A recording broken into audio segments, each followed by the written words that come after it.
Hello students, welcome back to Sapphire Blue Chem Spark. இன்னைக்கு செஷன்ல நாம electrochemistry chapter அதுல இருந்து பேக் சைட் क्वेश्चन சால்வ் பண்ண போறோம். அதுல வர ஃபர்ஸ்ட் क्वेश्चन நம்பர் 8. கண்டக்டிவிட்டி காப்பா கொடுத்திருக்காங்க, கான்சன்ட்ரேஷன் ஆஃப் சொல்யூஷன் கொடுத்திருக்காங்க. இந்த டேட்டால இருந்து நாம மோலார் கண்டக்டிவிட்டி கால்குலேட் பண்ணனும், டிகிரி ஆஃப் டிசோசியேஷன் கால்குலேட் பண்ணனும், then dissociation constant calculate பண்ணனும். kappa ஓட value is given 1.5 into 10 to the power minus 4 C1 centimeter power minus 1. So இந்த சென்டிமீட்டரை மீட்டர்ல கன்வெர்ட் பண்றதுக்கு we know that 10 square centimeter equal to 1 meter. So இத reciprocal எடுக்கலாம், எடுத்தோம்னா நமக்கு இன்வெர்ஸ்ல கிடைக்கும். So we can have 1 by 10 square centimeter per minus 1 equal to per meter or per centimeter equal to 10 square meter per minus 1 கிடைச்சிரும். இப்போ நம்ம formula எடுத்தோம்னா lambda m equal to kappa into 1000 divided by c. இதோட unit பார்த்தோம்னா molar கண்டக்டிவிட்டியோட unit is C1 meter square per mole. இப்போ நாம டேட்டாவை இதில் சப்ஸ்டிடியூட் பண்ணலாம். kappa is given 1.5 into 10 to the power minus 4. Then இந்த சென்டிமீட்டரை மீட்டரா கன்வெர்ட் பண்றதுக்கு we have to introduce 10 square. Then ஃபார்முலால ஒரு 1000 இருக்கு. So let us take it as 10 cube. C equal to 0.01 ன்னு கொடுத்திருக்காங்க. இத நாம எப்படி எடுத்துக்கலாம்? 10 power minus 2 ன்னு எடுத்துக்கலாம். அப்ப this is equal to 10 power minus 2. இத சிம்பிளிஃபை பண்ணோம்னா minus 2 மேல போறப்ப plus 2, 3 plus 2 5, 5 plus 2 7. 7ல 4 போனதுனா we are getting 1.5 into 10 to the power minus 3 C1 meter square per mole கிடைக்கும். This is what molar conductivity of given solution. அடுத்து alpha கண்டுபிடிக்க போறோம். alpha is degree of dissociation. இதுக்கு formula molar conductivity divided by limiting molar conductivity. molar conductivity calculate பண்ணிருக்கோம், that is equal to 1.5 into 10 to the power minus 3 divided by limiting molar conductivity க்கு cation அயனியான் ரெண்டையுமே கொடுத்திருக்காங்க. ஆக்சுவலா limiting molar conductivity ரெண்டு பேரையும் add பண்ணி எடுக்கணும். சோ இந்த யூனிட் நமக்கு சென்டிமீட்டர் ஸ்கொயர்ல இருக்கு, பட் நம்ம இங்க சென்டிமீட்டர் பவர் மைனஸ் 1 தான் கால்குலேட் பண்ணிருக்கோம். இங்க பார்த்தோம்னா ஆக்சுவலா லிமிட்டிங் மோலார் கண்டக்டிவிட்டி சென்டிமீட்டர்ல கொடுத்திருக்காங்க, பட் நமக்கு யூனிட் மீட்டர்ல வரணும். அப்ப என்ன செய்யணும்? ஆக்சுவலா ஒன்ஸ் அகைன் நமக்கு 100 10 square centimetre equal to 1 metre, but unit metre square. அப்ப ரெண்டு பக்கமும் ஸ்கொயர் பண்ணோம்னா this becomes 10 to the power 4 centimeter square equal to 1 meter square. அப்ப சென்டிமீட்டர் ஸ்கொயர் தான் வேணும்னா then 1 centimeter square equal to 10 to the power minus 4 meter square கிடைக்கும். அப்ப இங்க சென்டிமீட்டர் ஸ்கொயருக்கு பதிலா we are going to take 10 to the power minus 4 meter square. இத solve பண்ணோம்னா we are getting 10 to the power minus 4 மேல போனா plus 4, 4ல 3 போனா 1, அப்ப 10 ன்னு இருக்கும். 1.5 10 கூட மல்டிப்ளை பண்ணோம்னா 15 கிடைக்கும். அப்ப 15 by 300 that is equal to 0.05. so alpha calculate பண்ணிட்டோம். இப்போ அடுத்து என்ன கண்டுபிடிக்கணும்? dissociation constant, that is Ka equal to C into alpha square divided by 1 minus alpha. C equal to 10 power minus 2 alpha இங்க calculate பண்ணிருக்கோம். So let us substitute 10 power minus 2 into 5 into 10 to the power minus 2 square பண்ணனும் divided by 1 minus 0.05. So இங்க 10 to the power அத solve பண்ணோம்னா இது minus 4, இங்க ஒரு minus 2 இருக்கு, 10 to the power minus 6, 5 square பண்ணனும். So 25 divided by 1ல இருந்து 0.05 லெஸ் பண்ணோம்னா we will get 0.95. 26.32 into 10 to the power minus 6 இத சிம்பிளிஃபை பண்ணோம்னா 2.63 into 10 to the power minus 5 கிடைக்கும். Next question. 0.1 molar HCl and 0.1 molar KCl potassium குளோரைடும் hydrogen குளோரைடும் கொடுத்திருக்காங்க, but அவங்களோட கான்சன்ட்ரேஷன் சேம் கான்சன்ட்ரேஷன். இந்த சேம் கான்சன்ட்ரேஷன் உள்ள 2 டிஃபரண்ட் காம்பவுண்ட், அவங்களுக்கு யாருக்கு lambda m நாட் அதிகமா இருக்கும் அதான் क्वेश्चन கேட்டிருக்காங்க. சோ क्वेश्चन இப்படி கேட்டாங்கன்னா ஆக்சுவலா கான்சன்ட்ரேஷன் சேமா இருக்கு, தென் ரெண்டு பேருமே அக்வஸ் ஃபார்ம்ல பார்த்தோம்னா டிசோசியேட் ஆவாங்க, கம்ப்ளீட்டாவும் டிசோசியேட் ஆகி இருப்பாங்க. டிசோசியேட் ஆன பின்னால கண்டக்டிவிட்டி நாம கன்சிடர் பண்ற போது அங்க அந்த அயானோட சைஸஸை கம்பேர் பண்ணணும். இப்போ நம்ம HCl பார்த்தோம்னா இதுல இருக்கக்கூடிய அயான்ஸ் எனக்கு H+ and Cl-. அதே நம்ம பொட்டாசியம் குளோரைடு பார்த்தோம்னா இங்க ஃபார்ம் ஆகுற ions K+ and Cl-, potassium ion and chloride. இந்த ஆனையான பார்த்தோம்னா சேம் ஆனையான், அப்போ அவங்களோட மொபிலிட்டி சேமா இருக்கும், நகரக்கூடிய தன்மை. பொட்டாசியம் அயானோட சைஸ H+ அயானோட சைஸோட கம்பேர் பண்ணோம்னா the size of H+ is much smaller than K+. So எந்த அயானுக்கு சைஸ் ரொம்ப ரொம்ப ஸ்மாலரா இருக்கோ அவங்களுக்கு மொபிலிட்டி அதிகமா இருக்கும். மொபிலிட்டி இன்க்ரீஸ் ஆனதுன்னா கண்டக்டிவிட்டியும் இன்க்ரீஸ் ஆகும். So we can say. Next question, decreasing order of specific conductivity கேட்டிருக்காங்க.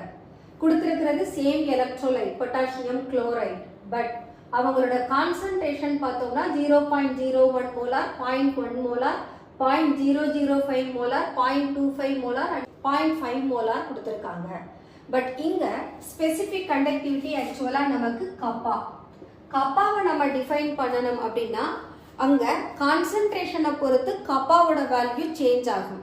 ஆக்சுவலா டைல்யூஷன் இன்க்ரீஸ் ஆக காப்பா டிக்ரீசஸ்னு சொல்லலாம். டைல்யூஷன் இன்க்ரீஸ் ஆனதுன்னா ஒரு யூனிட் வால்யூம்ல பிரசன்ட் ஆகி இருக்கக்கூடிய நம்பர் ஆஃப் அயான்ஸ் டிக்ரீஸ் ஆகும். அப்ப கண்டக்டிவிட்டியும் டிக்ரீஸ் ஆகும். கண்டக்டிவிட்டியை தான் நாம ஸ்பெசிபிக் கண்டக்டிவிட்டின்னு சொல்றோம். அப்போ எங்க உங்களுக்கு கான்சன்ட்ரேஷன் ஆஃப் சொல்யூஷன் ரொம்ப ரொம்ப பூவரா இருக்கோ அவங்களுக்கு கண்டக்டிவிட்டியும் லோவா இருக்கும். அப்ப 0.01 மோலார், இது 0.1 மோலார், இங்க 0.5 மோலார். ஸோ இங்க நம்ம பார்த்தோம்னா this is 0.1, this is 0.25, this is 0.5. இங்க நமக்கு கான்சன்ட்ரேஷன் இன்க்ரீஸ் ஆகுது. இங்க பாத்தீங்கன்னா இது 0.05, இது 0.01. அப்ப 0.005 அப்படின்றப்போ இதோட கான்சன்ட்ரேஷன் ஆக்சுவலா 5 × 10⁻². இங்க போனோம்னா 1 × 10⁻². ஸோ அப்போ வெரி டைல்யூட் சொல்யூஷன் யாரு? 0.005. ஸோ இதோட கான்சன்ட்ரேஷன் டேர்ம் எழுதணும்னா 5 × 10⁻³ molar. This is 1 × 10⁻² molar. This is 1 × 10⁻1 molar. இங்க வந்தோம்னு சொன்னா இதோட கான்சன்ட்ரேஷன் ஆக்சுவலா 1/4 மோலார். இது வந்ததுன்னா 1/2 மோலார்னு கிடைக்குது.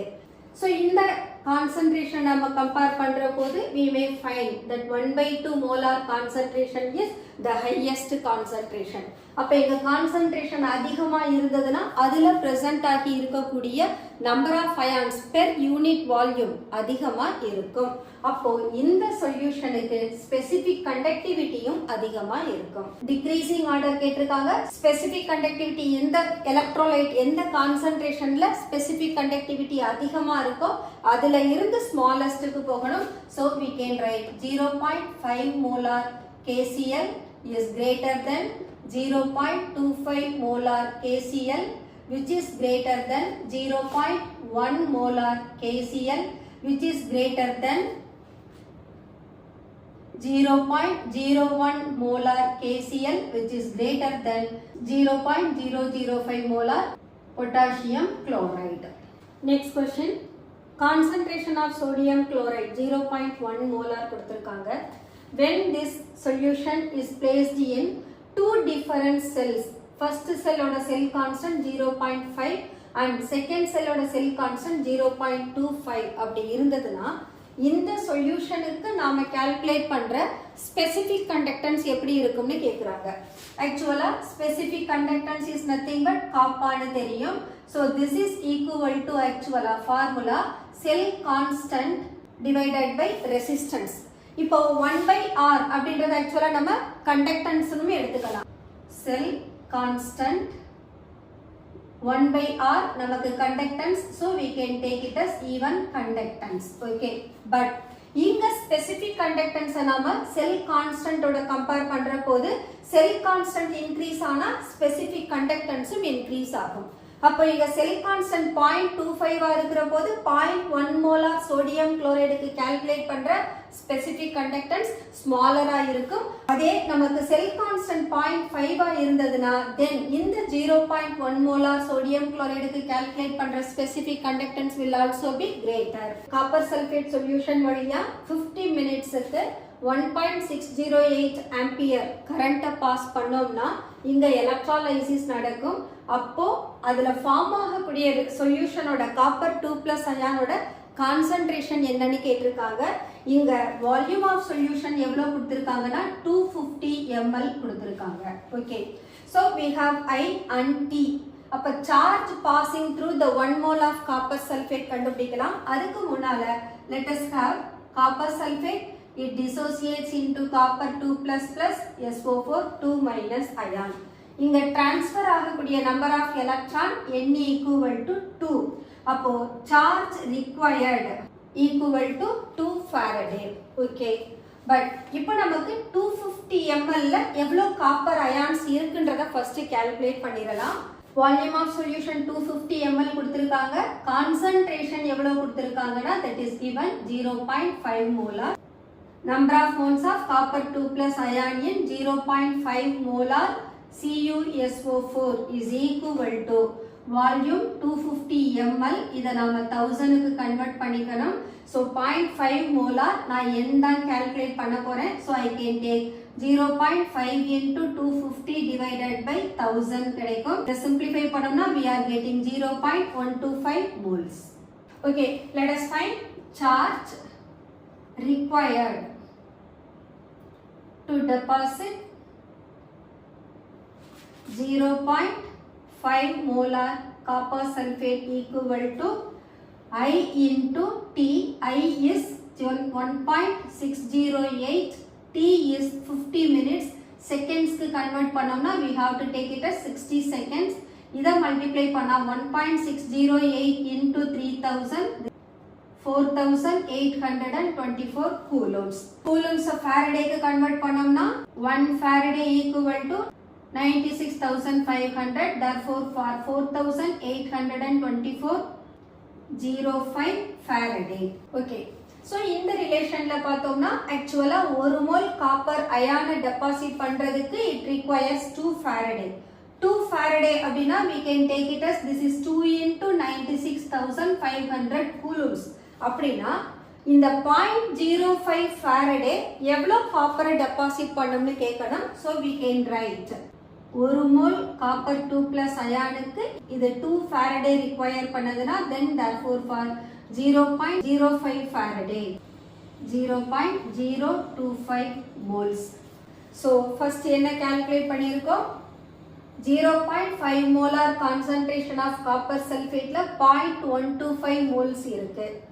பட் இங்க 0.05 Faraday 0.025 moles of copper மட்டும்தான் டெபாசிட் பண்ணிருக்கு. அப்போ 0.125 ல இருந்து 0.025 moles of copper நம்ம லெஸ் பண்ணோம்னா we will get remaining copper. Therefore number of moles of Cu2+ ion after electrolysis equal to 1. This is 0.125 moles ல இருந்து we are going to less 0.025, that is equal to 0.1 mole. இப்போ இந்த 0.1 mole copper ion இருக்கக்கூடிய சொல்யூஷனுக்கு concentration calculate பண்ணணும். Therefore concentration of Cu2+ ion after electrolysis equal to 0.1 mole 250 ml volume லிட்டருக்கு convert பண்ணனும். So 1000 cancel பண்ணா 4 கிடைக்கும். 4 into 0.1 equal to 0.4 molar. Fe3+ ion bromide bromina oxidize பண்ணுமா அப்படினு கேட்டிருக்காங்க. அதுக்கு reduction potential of ferric ion கொடுத்திருக்காங்க, bromine கொடுத்திருக்காங்க. Actually இந்த டேட்டா படி நாம ஈக்குவேஷன் எழுதணும்னா Fe3+ it has to oxidize bromide to bromine and ferric to ferrous. So இங்க நம்ம transfer of electron பார்த்தோம்னா actually ferric ferrous ரெடியூஸ் ஆகியிருக்கு, bromide bromina oxidize ஆகிருக்கு. ஸோ இதுக்கு நாம் ரிடக்ஷன் பொட்டன்ஷியல் கால்குலேட் பண்ணலாம். So E0 cell equal to இதோட oxidation potential bromide bromina bromine to bromide ஆக்சுவலாக இங்கே கொடுத்துருக்கிறது ரிடக்ஷன் பொட்டன்ஷியல், இது ஆக்சிடேஷன் பொட்டன்ஷியலாக மாற்றணும்னா நம்ம இதோட சைனை மாற்றணும். So E0 of oxidation potential is -1.09 volt. But ferric இங்க ஃபெர்ரஸா தான் ரெடியூஸ் ஆகிருக்கு. அப்போ this is just reduction potential தான். அப்போ E0 of reduction potential equal to 0.77 volt. இப்போ E0 செல் கால்குலேட் பண்ணணும்னா we have to add E0 of oxidation potential and E0 of reduction potential. E0 of oxidation potential is -1.09. E0 of reduction potential 0.771. இதை நாம difference பார்த்தோம்னா it goes negative. Actually E0 cell நெகட்டிவ்ல இருந்ததுன்னு சொன்னா that reaction is non-feasible. Okay. Next one. E0 of copper cell கொடுத்திருக்காங்க, then E0 of iron cell கொடுத்திருக்காங்க. கேள்வி என்ன கேட்டிருக்காங்கன்னா copper சொல்யூஷனை அயன் கண்டெய்னர்ல பிளேஸ் பண்ணலாமா பண்ணக்கூடாதான்னு கேட்டிருக்காங்க. இதுக்கும் சேம் திங், நாம ஆக்சிடேஷன் பொட்டன்ஷியலையும் ரிடக்ஷன் பொட்டன்ஷியலையும் ஆட் பண்ணணும். ஆட் பண்ற போது ஆன்சர் நமக்கு பாசிட்டிவா வந்ததுன்னா அங்க ரியாக்ஷன் நடந்துரும். அப்ப என்ன சொல்லலாம், காப்பர் சல்ஃபேட் சொல்யூஷனை அயன் கண்டெய்னர்ல பிளேஸ் பண்ணக்கூடாதுன்னு சொல்லலாம். ஒருவேளை E0 செல் நெகட்டிவா இருந்ததுன்னு சொன்னா ரியாக்ஷன் நடக்காது, அப்படின்னா காப்பர் சல்ஃபேட் சொல்யூஷனை அயன் கண்டெய்னர்ல ஸ்டோர் பண்ணலாம் அப்படின்னு ரெக்கமெண்ட் பண்ணலாம். So here we can take E0 cell equal to E0 of copper 2 plus 2 copper minus E0 of Fe2 plus 2 Fe. E0 of copper 2 plus 2 copper is 0.34 minus Fe2 plus Fe ஓட value -0.44 கொடுத்திருக்காங்க. இதை நீங்க oxidation பொட்டன்ஷியலா மாத்துனீங்கன்னா இது ஆக்சுவலா +0.44னு மாறும். அதுக்கு பதிலா reduction பொட்டன்ஷியல்லே எடுத்துட்டு நான் ஆட் பண்றதுக்கு பதிலா சப்ட்ராக்ட் பண்றேன். So -0.44. this is equal to 0.34 plus 0.44 equal to 0.78 volt. so E0 cell is positive. so reaction feasible. அப்போ காப்பர் சல்ஃபேட் சொல்யூஷனை அயன் கண்டெய்னர்ல பிளேஸ் பண்ண கூடாது. ஸோ அயனை ரஸ்ட்ல இருந்து ப்ரிவென்ட் பண்ணக்கூடிய மெட்டல் எது அப்படின்றத அதோட E0 வேல்யூஸ்ல இருந்து கண்டுபிடிக்க சொல்றாங்க. ஸோ அயனை ப்ரொடெக்ட் பண்றதுக்காக நம்ம அயன் மேல கோட் பண்ணக்கூடிய மெட்டலோட E0 வேல்யூ பார்த்தோம்னா அயனை விட லார்ஜ் நெகட்டிவா இருக்கணும். தட் மீன்ஸ் பெஸ்ட் ரெடியூசிங் ஏஜென்ட்டா இருக்கணும். ஸோ இந்த மெட்டல் M1 M2 ஓட E0 வேல்யூவை கம்பேர் பண்ற போது we can find the first metal it has large negative value than the second metal. second metalக்கு பார்த்தோம்னா பாசிட்டிவ் வேல்யூ இருக்கு, அதே first metalக்கு பார்த்தோம்னா -2.3 volt இருக்கு. so we can write இந்த செல் ரியாக்ஷன் feasible ஆன கண்டுபிடிக்கணும். so we can write cadmium plus copper 2 plus this gives cadmium 2 plus plus copper. E0 cell equal to E0 of oxidation potential plus E0 of reduction potential. காப்பருக்கு கொடுத்திருக்கிறது reduction potential, cadmiumக்கும் reduction potential தான் இருக்கு. இது oxidation potential மாத்தணும்னா நம்ம சைனை change பண்ணணும். so that makes +0.40 volt னு வரும்.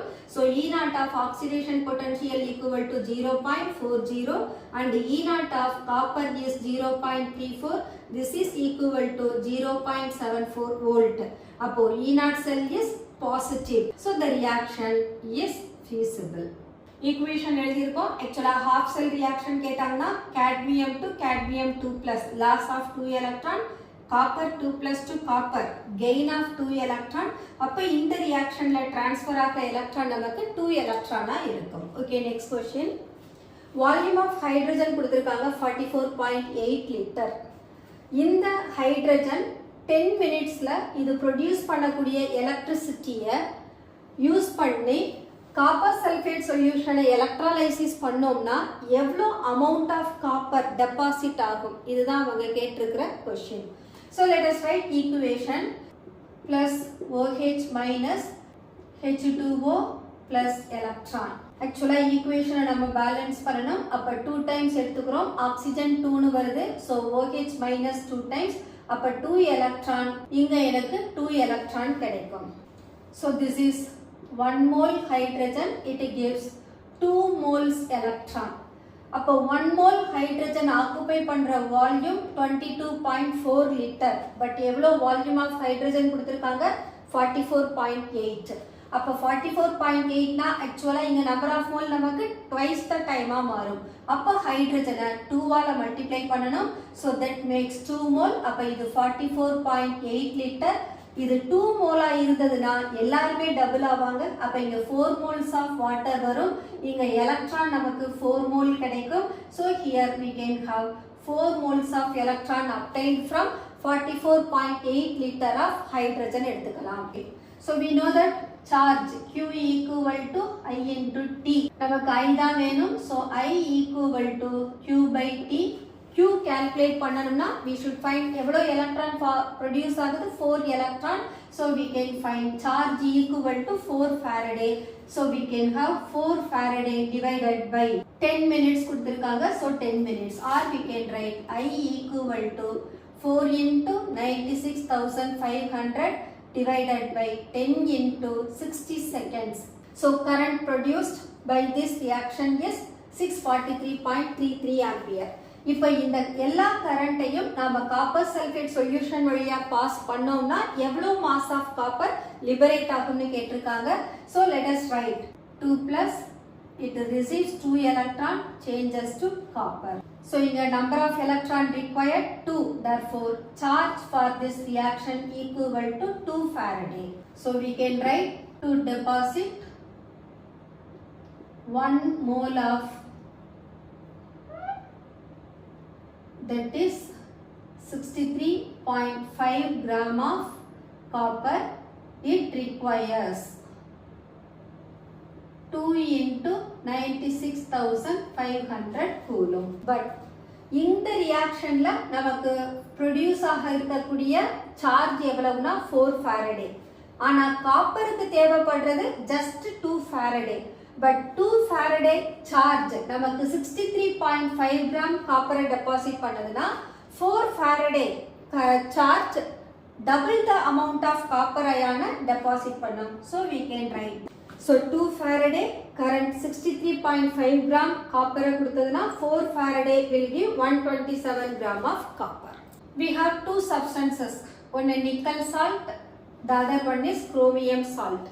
Nickel salt, chromium salt இவங்க ரெண்டு பேர் வழியாகவும் same amount of current pass பண்றோம். அப்படி பாஸ் பண்ற போது mass of nickel deposited 2.935 gram கொடுத்திருக்காங்க. அப்படினா mass of chromium எவ்வளவு டெபாசிட் ஆகும்னு கேட்டிருக்காங்க. So Ni 2 plus ion, it requires 2 electron to change it into nickel. அப்ப it requires 2 Faraday charge. Similarly, chromium எடுத்தோம்னா Cr3 plus, that requires 3 electron to deposit as chromium. அப்ப it requires 3 Faraday. Chromium க்கு 3 Faraday தேவைப்படுது. அதே nickel it requires only 2 Faraday. So நமக்கு mass of nickel தெரியும். இப்போ என்ன calculate பண்ணனும்? 2 Faraday current pass பண்ணிருந்தோம்னா it will deposit 58.74 gram of nickel. But நமக்கு கிடைச்சிருக்கிற amount of nickel எவ்வளவுனா just 2.935 gram. 2 Faraday deposits 58.74 gram அப்படினா 2.935 gram deposit பண்றதுக்கு எவ்வளவு Faraday தேவைப்படும்? This is equal to 0.1 Faraday. So நமக்கு என்ன case சொல்லிருக்கோம்? Same amount of current is passing through both of the electrolyte. அப்போ நம்ம pass பண்ணியிருக்கிற charge எவ்வளவுனா 0.1 Faraday. So 0.1 Faraday deposit பண்ணக்கூடிய mass of the chromium calculate பண்ணனும். So we can find. So we know that 3 Faraday will deposit 52 gram of chromium. Therefore 1.1 Faraday will deposit. This makes 5.2 gram by 3. This is equal to 1.733 gram. The next question. Concentration of copper ion is given. Copper half cell oda electrode potential கேட்டிருக்காங்க. Actually, this reduction potential is calculated for 1 molar. So let us write Cu 2 plus 2 electron that changes to Cu, for which it is given 0.1 molar. We know that E cell equal to E naught cell minus 0.059 divided by N into log of concentration of copper divided by concentration of copper ion. இங்க concentration of copper metal solidல இருக்கும், அதனால 1 ன்னு எடுத்துக்கிறோம். E naught cell கொடுத்திருக்காங்க, that is equal to 0.34 minus 0.059 divided by N equal to 2. Transfer of electron 2 தான், log of 1 by copper 2 plus ஓட concentration 0.1. So this is equal to 0.34 minus 0.059 by 2 into 0.1 மேல போனதுனா actually 10 to the power minus 1, மேல போறப்போ 10 to the power plus 1 ன்னு வரும். அப்ப log 10 equal to 1. So we can write 0.34 minus 0.0295. இந்த 0.0591 ன்னு எடுத்துப்போம். அப்ப இந்த 2 ஆல டிவைட் பண்ற போது we can round it off 0.34 minus 0.0296. This is equal to 0.3104 volt. கொடுத்திருக்கிற செல்லுக்கு நாம maximum work obtained from the cell அது கண்டுபிடிக்கணும். Then equilibrium constant calculate பண்ணணும். இங்க மெக்னீசியமோட ரிடக்ஷன் பொட்டன்ஷியல் கொடுத்திருக்காங்க, சில்வரோட ரிடக்ஷன் பொட்டன்ஷியல் கொடுத்திருக்காங்க. ஸோ இதுல இருந்து E நாட் செல் கண்டுபிடிக்கலாம். E நாட் செல் கால்குலேட் பண்ணோம்னா we can able to determine del G of the reaction. அதுக்கு முன்னால இந்த ரியாக்ஷனை நாம ஈக்குவேஷன்ல ரெப்ரசன்ட் பண்ணோம்னா we can take Mg plus Ag plus it gives Mg 2 plus plus Ag. So magnesium 2 electron lose பண்ணுது, அப்ப silver 2 electron receive பண்ணணும். அப்ப here N equal to 2. இப்போ நம்ம del G calculate பண்ணோம்னா del G naught equal to minus NF E naught cell. இப்போ E naught cell calculate பண்ணலாம். So E naught cell equal to E naught of oxidation potential plus E naught of reduction potential. இது oxidation potential மாத்தணும்னா சைனை மாத்தணும். So plus 2.37 plus 0.80. This is equal to 3.17 volt. இப்போ ஃபார்முலால substitute பண்ணலாம். del G naught equal to minus 2 into 1 Faraday equal to 96,500 coulomb into 3.17. This can be written as minus 6.11810 into 10 to the power 5 joules. Or we can take the work obtained from the cell equal to work ne edukra pode that makes 6.11 into 10 to the power 5 joules. So adutha Kc calculate pannam, that is equilibrium constant. We know that del G naught equal to minus 2.303 RT log Kc, or log Kc equal to minus del G naught divided by minus 2.303 into RT. Del G naught, this is equal to 6.11 or 12 னு எடுத்துக்கலாம் round off பண்ணி into 10 to the power 5 divided by இது minus denominatorல ஒரு minus 2.303 into or 8.314 joules-ல தான் இருக்கு. 25 degree Celsius na 298 Kelvin. Minus minus cancel ஆயிடும். Denominator multiply பண்ணோம்னா நமக்கு இந்த மாதிரி ஆன்சர் வரும். இதை simplify பண்ணோம்னா 107.2259. இப்போ நமக்கு Kc தான் calculate பண்ணணும். So Kc equal to anti-log of 107.2259. இந்த பாயிண்ட்டுக்கு முன்னால இருக்கிறத 10 to the power எடுத்துட்டு போயிடலாம். 10 to the power 107. இப்போ ஆன்டிலாக் பார்க்கறதுக்கு 22 under 5 under 9ல பார்க்கணும். ஆக்சுவலா இந்த 107 எல்லாமே 10 to the powerல போயிடுச்சுன்னு சொன்னா இது 0 பாயிண்ட்னு இருக்கும். அப்ப 22 under 5 under 9க்கு ஆன்டிலாக் பார்க்கறப்போ 1.682 தான் எடுத்துப்போம். So this is what Kc. ஒரு லேக்ல இருக்கக்கூடிய மொத்த வால்யூம் ஆஃப் வாட்டர் கொடுத்திருக்காங்க. பவர் ஜெனரேட்டர் வச்சு லேக் வாட்டரை எலக்ட்ரோலைஸ் பண்ற போது ஒரு செகண்டுக்கு அது ப்ரொடியூஸ் பண்ணக்கூடிய சார்ஜ் 2 × 10⁶ கூலும் பெர் செகண்டா இருந்ததுன்னா இந்த என்டையர் லேக் வாட்டரையும் எலக்ட்ரோலைஸ் பண்றதுக்கு எத்தனை வருஷம் ஆகும்னு கேட்டிருக்காங்க. ஸோ ஃபர்ஸ்ட் நாம லேக் வாட்டரை எலக்ட்ரோலைஸ் பண்றதுக்கான ரியாக்ஷன் எழுதணும். So we can write anode reaction, cathode reaction ரெண்டுமே உண்டு. So reaction at anode where water is electrolyzed into 4H+ ion plus O2 plus 4 electron. இதுக்காக நாம எடுத்தோம்னா 2 எடுத்துட்டோம்னா இங்க ஆக்சிஜன் 2 டைம் வரும். அப்ப வாட்டரை 2 ஆல மல்டிப்ளை பண்ணுவோம். 2 2s are 4 hydrogen. 4H+ ion வந்ததுன்னா 4 ஹைட்ரஜன் கொடுக்கிற எலக்ட்ரான் நமக்கு 4 எலக்ட்ரானா இருக்கும். Next reaction at cathode. H2O, this undergoes reduction by receiving the electron. So we will get H2++ OH-. இப்போ ஈக்குவேஷனை நம்ம சால்வ் பண்ணணும். that is balance பண்ணணும். இங்க நம்பர் டிஃபர் ஆகுறதுனால let us take this is 2 times. அப்ப ஆக்சிஜன் 2OH- னு வந்துரும். இங்க 2 நெகட்டிவ் சார்ஜ், அப்ப எலக்ட்ரானும் 2 டைம்ஸ் வந்துரும். ஓகே, ஆனோடிக் ரியாக்ஷன்ல நமக்கு 4 எலக்ட்ரான் கிடைக்குது. ஆனா கேத்தோடிக் ரியாக்ஷன்ல 2 எலக்ட்ரானை தான் அது தேவைப்படுது. அப்ப இந்த ஈக்குவேஷனை நாம 2 ஆல மல்டிப்ளை பண்ணோம்னா this becomes 4H2O plus 4 electron that gives 2H2 plus 4OH-. இப்போ total number of electron utilized for the reaction equal to 4 only. So charge required 4 Faraday. So in that 4 Faraday, usually 2 Faraday is required for 1 mole of water.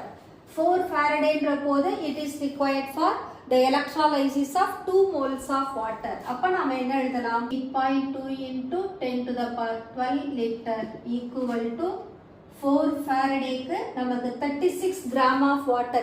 1 mole of water equal to 18 gram. 2 moles of water 36 gram. Mass of water equal to volume of water. அப்ப 36 gram 36 ml எடுத்துக்கிறோம். அப்போ நாம calculate பண்ண போறது lakh வாட்டருக்கு. So 8.2 × 10⁻12 litre.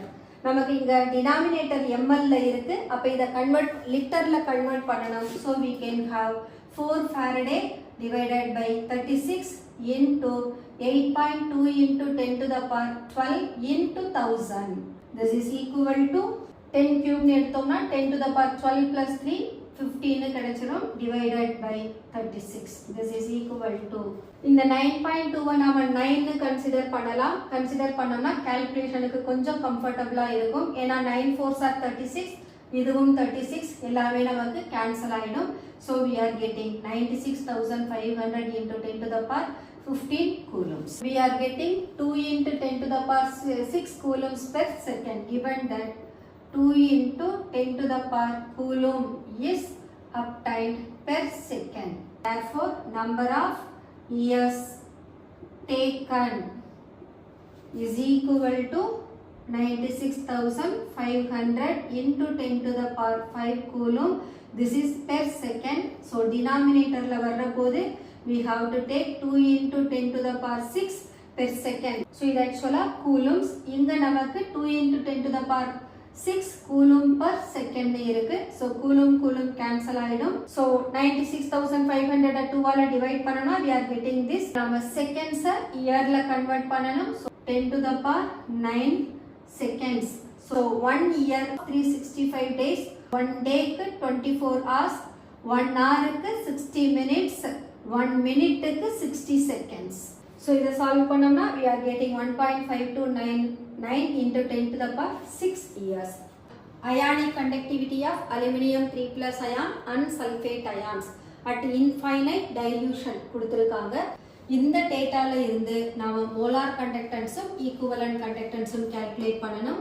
So we know that aluminium sulfate that dissociate into 2Al3++ 3SO4 2- ion.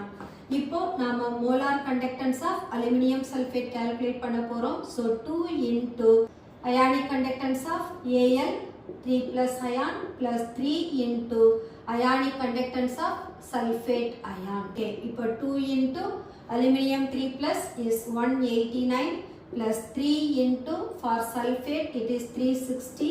So 2 into 189 that makes 378 and 3 into 160 that is 480. இவங்க ரெண்டு பேரையும் add பண்ணா we are getting now equivalent conductance calculate பண்ணனும். It is given.